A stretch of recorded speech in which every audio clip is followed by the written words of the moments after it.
In this video, I'll show you how to see how much an outfit costs in Roblox. First, open Google and search for Rogold.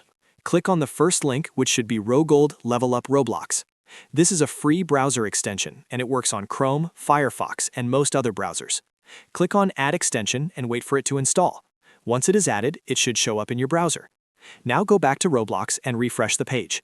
You will notice a few things look a little different. That means the extension is working. Now click on any player you want to check. Once you click on them and scroll down, the extension will calculate and show you exactly how much their outfit costs in Robux. It might take a second to load, but it will show you the total.